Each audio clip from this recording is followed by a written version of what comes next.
Итак, пока готовится еда, мы разводим костер. Ну, вернее так, еда уже сготовилась, мы уже немножко поели, осталось чай попить. Очень правильно, придя на место, сразу поставить готовиться еду, а заняться обустройством костра тем, кто свободен от готовки. Итак, мы готовим костер.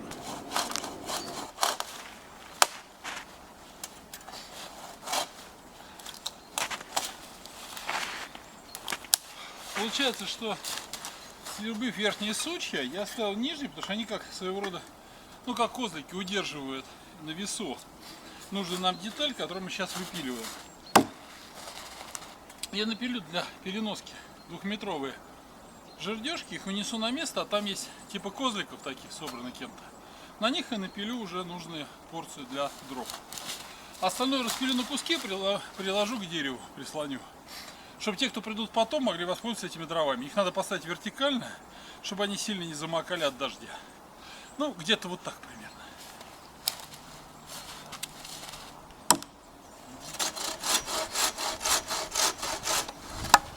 Теперь то, что было ногами, можно убрать. С ними будет неудобно нести. И полежечко мы сейчас с собой заберем. Этого нам хватит как раз на наш небольшой костер. На месте старого костровища мы расчистили землю, снег почти до земли. Температура горения снег протает. Костер просадит, поэтому лучше сразу расчистить место. Деревяшки напилили коротенько, потому что у нас топорик небольшой. Он рубит скользящими движениями, он очень острый. И он же еще и колун, видите, какая форма? То есть вот такие небольшие чурочки мы сможем поколоть, они будут основой костра. Сейчас я это подготовлю и расскажу дальше.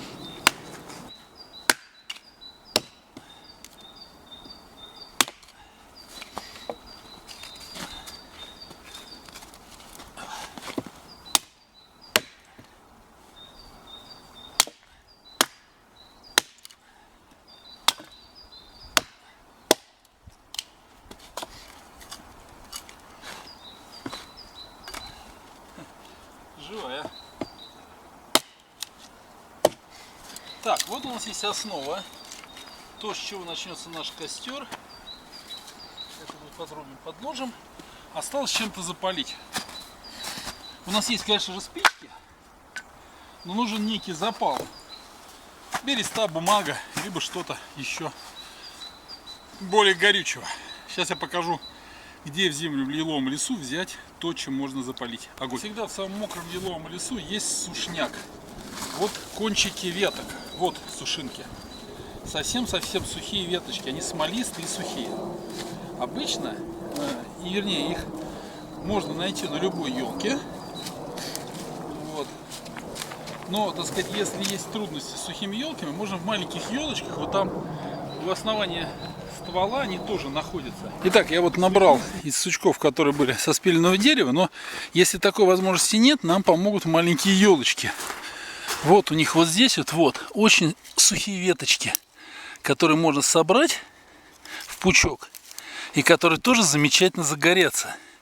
Ну, придется, конечно, попросить поделиться не одну елочку маленькую этими сухими веточками, но тем не менее удастся набрать необходимое количество. Это вот так вот для сведения. Во время дождя они тоже сухие, потому что елка, она под своей сенью хранит сушь. Под ней сухо, под елкой. Недаром вот я сейчас под большую ель буду ставить остатки дров. Вот я уже один кусок поставил для тех, кто придет потом на это место. Вообще всегда важно помнить о тех, кто придет за вами. И в философском смысле, и в житейском. И вот здесь, в самый большой дождь, здесь будет достаточно сухо, потому что елка закрывает это своей кроной. Вот так вот. Елка, она умное дерево. Так, ну, а мы пошли костер. Чтобы зажечь костер, нам нужны спички. Я пользуюсь вот такими. Вообще, ну, зажигалки, конечно, у всех в карманах, но в лес лучше с собой брать спички, потому как, не дай бог, кремний сломается зажигалки. А вот эти спички, они охотничьи, их даже можно помочить, и они все равно зажгутся. Вот даже в снегу, если они побудут, они все равно зажигаются. Видите, и горят. И достаточный период времени горят, для того, чтобы можно было что-то подпалить. И мы сейчас начинаем разжигать наш огонь.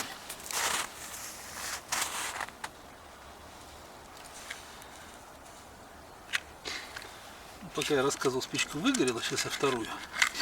С одной спички не обещал зажигать, поэтому да простят меня. Ну вот, собственно говоря.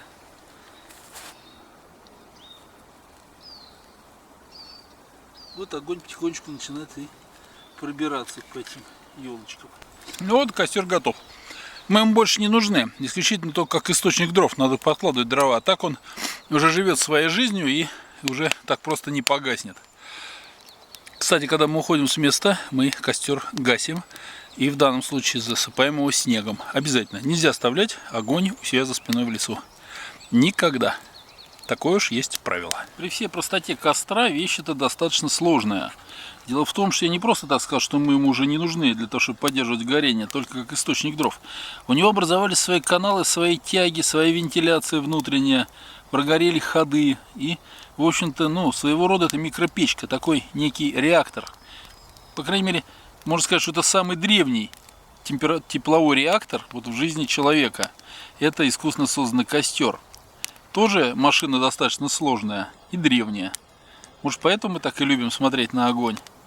Это же жизнь, это еда, вкусная еда, продолжение жизни и так далее, и так далее. То есть не такая уж простая вещь костер. Хотя с виду что, положил деревяшечек, запалил, сиди грейся. Так, все там мы закончили. Покушали, попили, еще чайку попьем. А я вот хочу все-таки закончить вот с бревном, как я и говорил. Нехорошо дерево на земле бросать.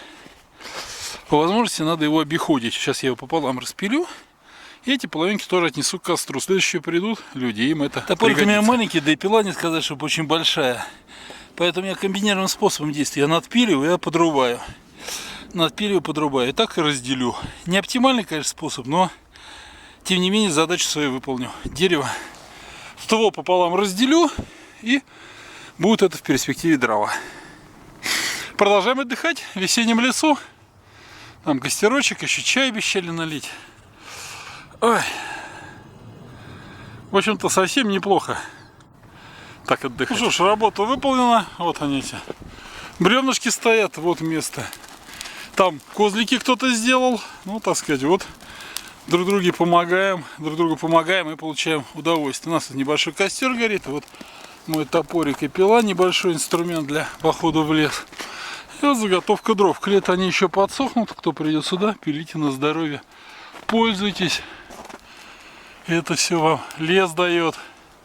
Ну, а я чуть-чуть ему помогаю. Берегите лес, ребята. Оно, конечно, это богатство, да видите, достаточно хрупкое. Вон как короед все зажирает. Так, ну ладно. Продолжаем наслаждаться отдыхом в лесу. От короеда, конечно, вред, но вот рисунки он рисует заковыристые. Это вот ходы короедовые. На дереве остались, как будто древние какие-то скрижали к нам пришли. Из древних веков.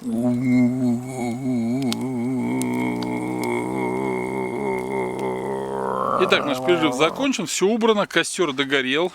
Мы затратили ровно столько дерева, сколько нам было нужно. Оставили дерево в уплату за пользование местом. Это сушины, их можно использовать для костра и нужно. И осталось нам теперь забросать костер снегом, потому как я же сказал в самом начале, за собой огонь в лесу оставлять нельзя. Итак, все, костер затушен. Спасибо этому месту, что нас приютило. Мы пошли гулять дальше.